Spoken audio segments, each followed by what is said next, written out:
Hola, buenos días.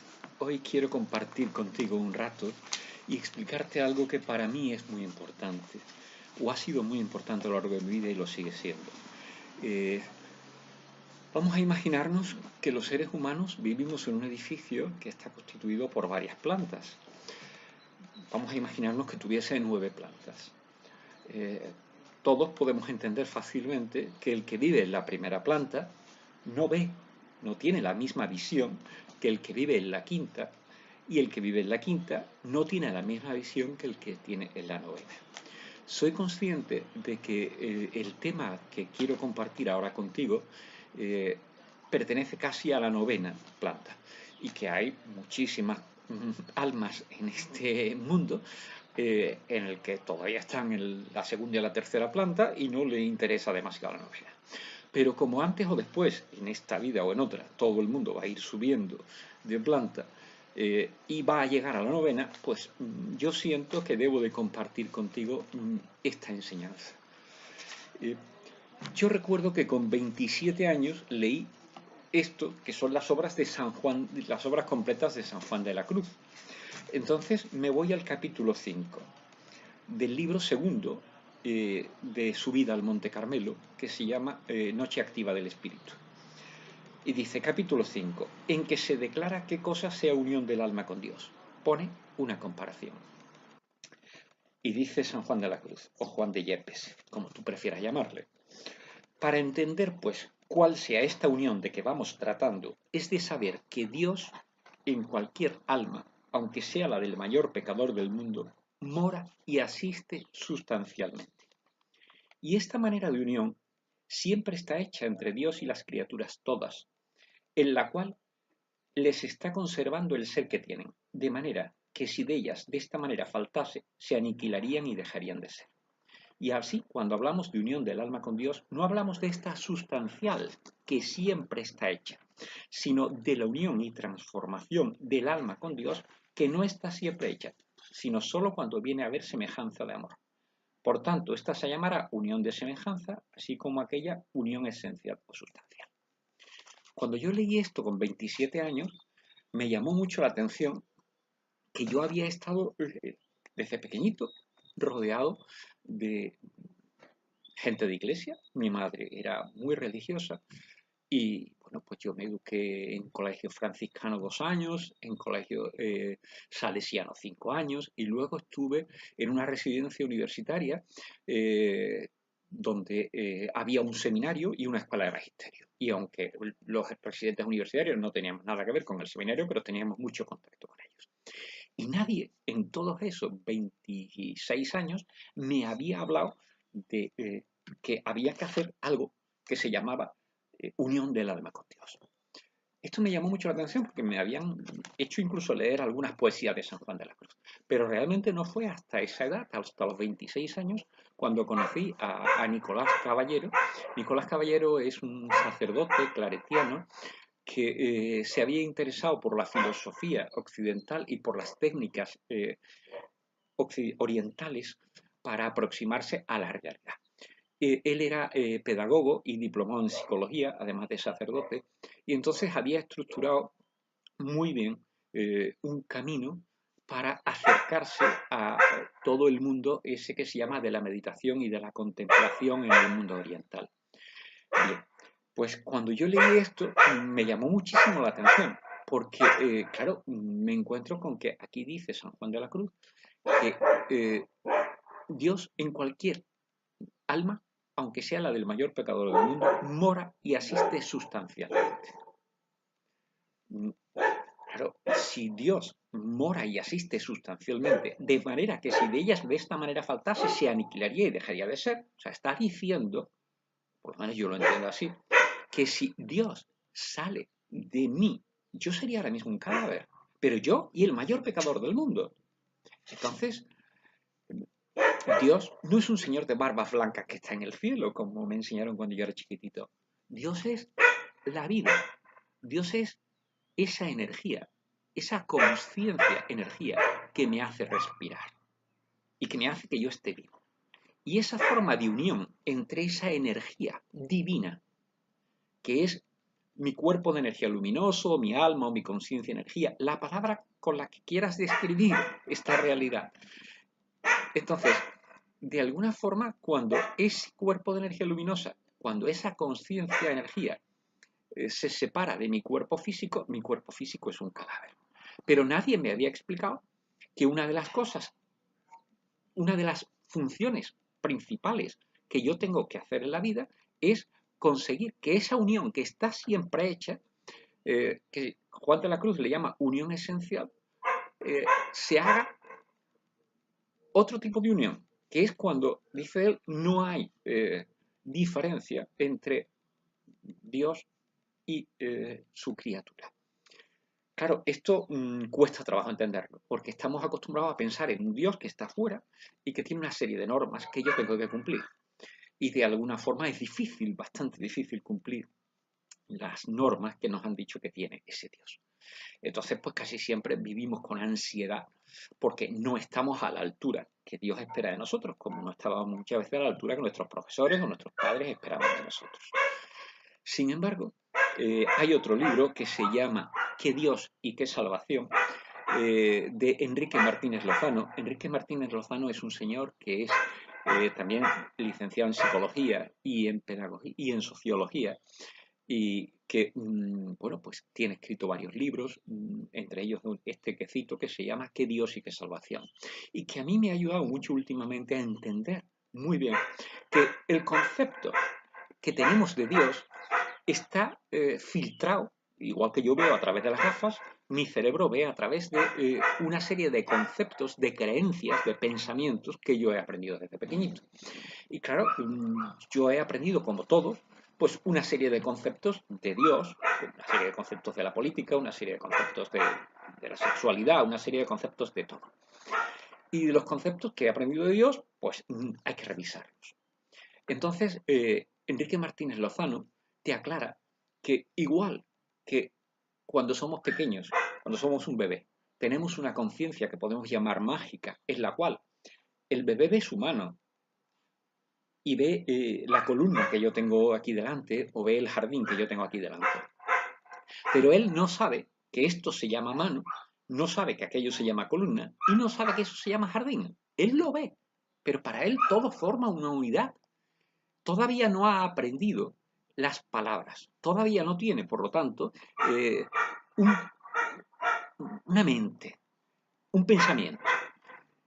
Pero cuando ya el bebé tiene 2 años, aprende a hablar. Y entonces ya sabe que eso se llama columna, que esto se llama mano y que aquello se llama jardín. Y lo que no nos damos cuenta es que cuando empezamos a ponerle nombres a las cosas, nos separamos de las cosas. Perdemos la conciencia mágica y empezamos a vivir una conciencia mental en la que empezamos a confundir la realidad con la palabra que la describe. Entonces, la palabra Dios describe una realidad que es la divinidad, pero claro, no la vives igual cuando estás en una conciencia mágica que cuando estás en una conciencia mental. Un niño de 8 años o un niño de 18 años o un adolescente de 18 años tiene una conciencia mental. Lo piensa, lo razona, entiende o no entiende, pero todavía la conciencia evoluciona. Y aunque Descartes dijo que pienso luego existo, eso no es verdad, porque yo he aprendido a no pensar. Y si no pienso, entonces no desaparezco, no dejo de existir, sino simplemente permanezco en un espacio. Yo no soy mis pensamientos, como yo no soy mi cuerpo. Yo soy una energía.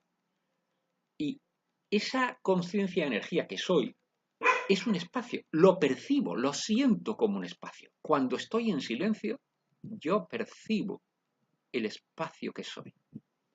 Y en ese espacio que soy están mis palabras, mis imágenes, mis conceptos.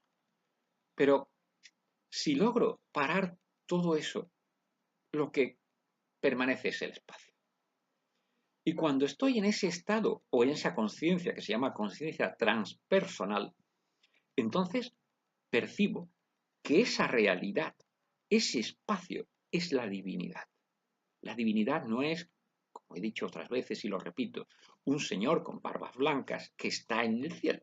La divinidad es eso que dice San Juan de la Cruz, que vive en todos nosotros y que si sale de nosotros nos aniquilamos y dejamos de ser. Y por eso Pablo de Tarso decía que somos templos del Espíritu Santo, el único Espíritu que es santo, que es la divinidad. Si soy templo es porque el Espíritu Santo está en mí. En mi cuerpo está el Espíritu Santo. Y cuando el Espíritu Santo sale de mi cuerpo, cuando la divinidad sale de mi cuerpo simplemente es un cadáver. Bueno, pues de alguna forma, como no nos han enseñado esto, es como que a mí no me han enseñado a tocar la guitarra. Y como no me han enseñado a tocar la guitarra, si me dan una guitarra, no sé sacarle los sonidos, no sé tocar el concierto de Aranjuez. Y entonces no podéis deleitar con el concierto de Aranjuez tocado por Julio. Como no nos han enseñado que tenemos que hacer eso que Juan de la Cruz llama unión de semejanza del alma con Dios, o que si quitamos los términos teístas, significa simplemente que tengo que percibir mi conciencia, tengo que pasar de la conciencia mental a la conciencia transpersonal, más allá de lo mental, más allá de lo personal. Entonces, si aprendo a pasar de lo mental, de las palabras, de los nombres, entonces todo vuelve a tener vida como cuando era un bebé, todo vuelve a estar vivo, todo es energía, todo es conciencia y todo es una unidad. Entonces vivo en conciencia de unidad con la divinidad.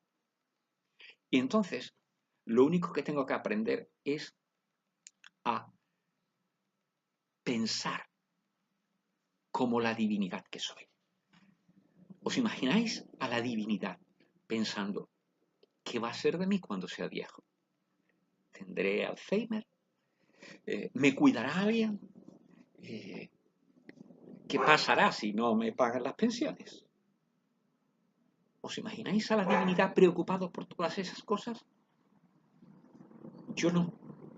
Creo que la divinidad es muy consciente de que con su pensamiento, con sus palabras, el pensamiento son palabras internas o imágenes internas, creamos.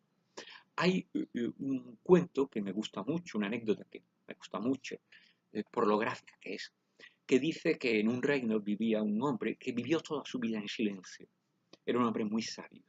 Y entonces, pues sus discípulos se aproximaban a él y le preguntaban, maestro, dinos alguna palabra. Y el maestro sencillamente los miraba y no hablaba. Le transmitía con su presencia, le transmitía información, pero a través de su presencia, de su energía. Pero los discípulos querían palabras y se llevaron toda la vida del maestro preguntándole, maestro, dinos alguna palabra. Y el maestro en silencio. Hasta que cuando el maestro estaba muriendo, los discípulos insistieron, maestro, déjanos alguna palabra. El maestro vivía en el bosque. Y entonces ya cuando estaba a punto de morir, el maestro por fin abrió la boca y dijo, fuego. Y en ese momento empezó a arder el bosque. Los discípulos imaginaron, aprendieron por experiencia lo que es el poder de la palabra. Aquel hombre no hablaba porque había aprendido el poder que tiene la palabra.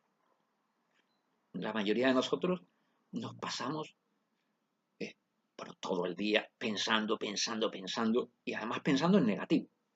Como dice el doctor Escudero, no es que utilicemos el 10% de nuestra mente, no, lo utilizamos totalmente, al 100%, pero lo utilizamos mal, porque nadie nos ha enseñado a utilizarla bien y porque no hemos hecho la práctica, no hemos tenido la disciplina de aprender a utilizarla bien. Entonces, como os decía, la divinidad es consciente, como ese hombre sabio, del poder que tiene sus palabras y de que la palabra crea.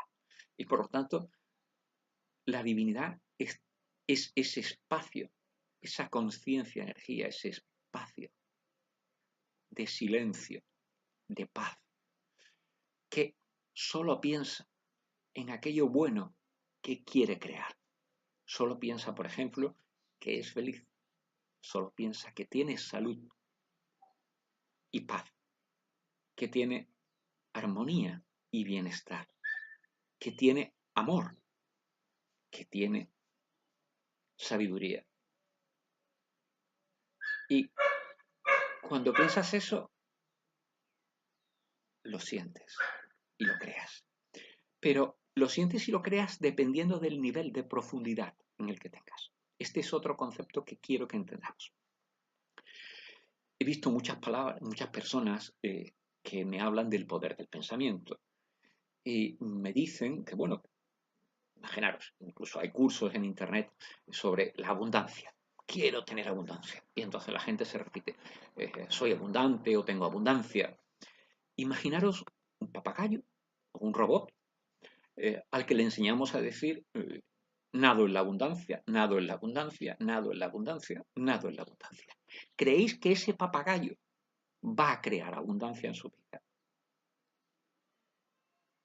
Quiero que seamos conscientes con este ejemplo de que, aunque el papagayo también es una energía, una consciencia, pero ¿qué profundidad tiene el papagayo?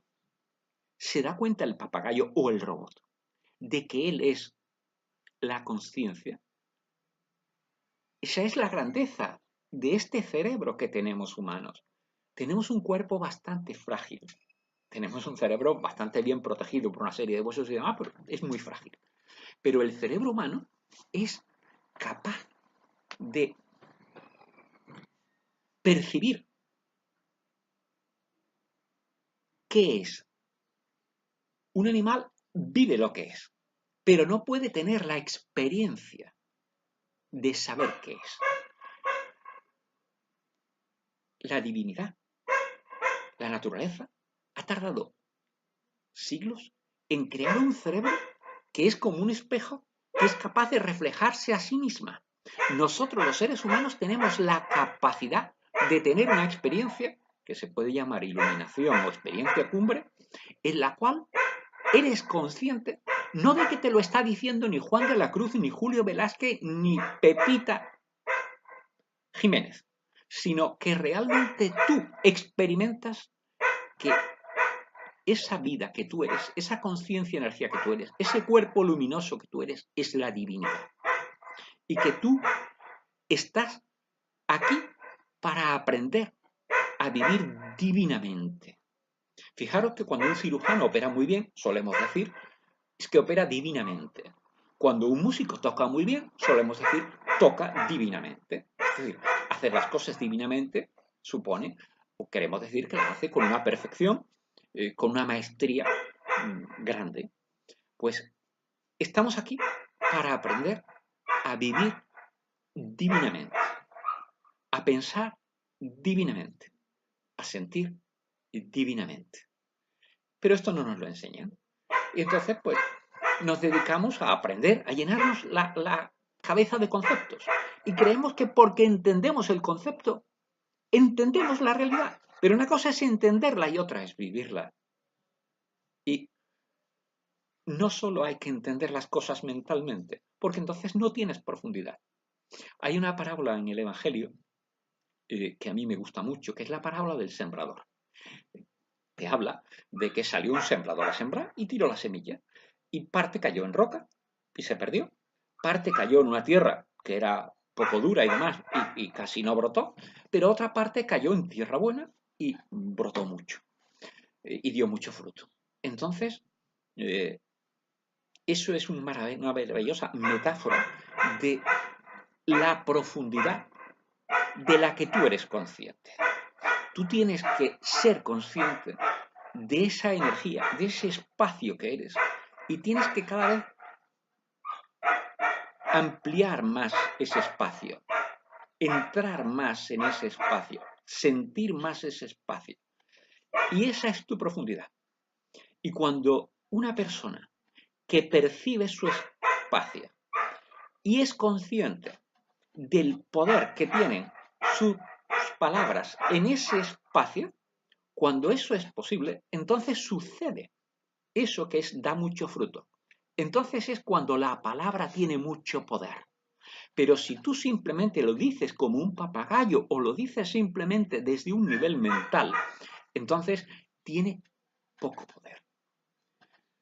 Espero que con toda esta rato de charla que tengo contigo te aclare algunos conceptos que considero fundamentales.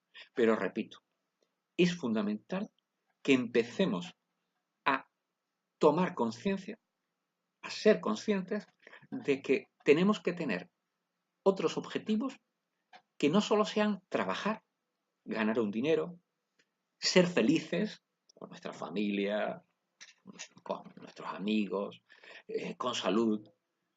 Necesitamos entender que además de todo eso, tenemos que descubrir qué somos, quiénes somos, cuál es toda nuestra potencialidad, qué es lo máximo que podemos llegar a ser. Y tenemos que actualizar nuestras creencias, que es para lo que de alguna forma yo comparto las mías contigo, para que nuestras creencias nos permitan expresar esa realidad divina que somos. Y esto, como sabes por otros vídeos y por este, es lo que yo llamo cultivar la divinidad. Y como decían los chamanes, que recuerdo que estaban aquí o estaban en Sudamérica mucho antes que llegasen los misioneros cristianos, los chamanes decían y siguen diciendo que no estamos aquí para cultivar maíz, o nosotros diríamos aquí en España que no estamos aquí para cultivar naranjas o girasoles. Estamos para cultivar nuestra divinidad. Por favor, si te es posible, si te apetece, cultiva la divinidad. Quiero terminar con un cuento que también me gusta mucho y que me lo contó Nicolás Caballero y que me llamó mucho la atención. Decía que un discípulo le preguntaba a su maestro budista: maestro, enséñame a Dios. Y el maestro, como si no le escuchase. El discípulo insistía otra vez: maestro, enséñame a Dios. Y el maestro, hoy diríamos, pasaba del discípulo. Y así se llevó el discípulo pues 1 año y medio. Y al año y medio, coincidiendo que estaban en verano, el maestro le dice al discípulo: Chuelai, acompáñame al río. Se van al río y se bañan.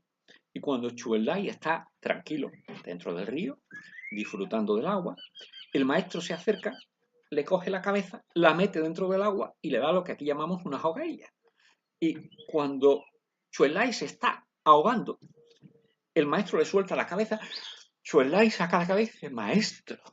Y el maestro le pregunta: ¿qué necesitabas cuando estabas ahí dentro? Y el discípulo le dice: ¿aire, maestro? ¿Aire? Y entonces el maestro le dice: Chuelai, cuando tengas la misma necesidad de Dios, entonces le verás. Cuando tengas la necesidad de la divinidad, entonces le verás. La divinidad no es algo que tú puedas ver simplemente porque te apetece, como puedes ir a ver la Catedral de Sevilla. Te apetece, te vas, te das un paseo y la ves. No, la divinidad de alguna forma necesita que tú sientas verdadera pasión, verdadera necesidad de descubrirla. Y para eso muchas veces tienes que venir del viaje de vuelta. Tienes que estar ya cansado de estrellarte contra la infelicidad, contra el desasosiego, contra la frustración que te produce muchas veces el descubrir que ni el trabajo, ni las relaciones, ni nada de lo que te han dicho que te va a dar la felicidad te la da. Y entonces cuando de algunas veces vienes un poquito de vuelta de todas esas cosas, pero no eres nihilista y te preguntas: tiene que haber algo, tiene que haber algo. Y te lo preguntas con el corazón. Entonces cuando de verdad estás a punto para emprender ese camino de la divinización. Pero la divinización viene después de la humanización. Tenemos que hacer 2 cosas. Una sería la humanización y otra la divinización. Solo con la humanización no estamos completos. Y sin la divinización no hay plenitud. Espero que poco a poco y mediante este tipo de comunicación que nos permite Internet, vayamos clarificando este y otras muchas formas de percibir la realidad. Gracias por compartir este rato contigo y namaste.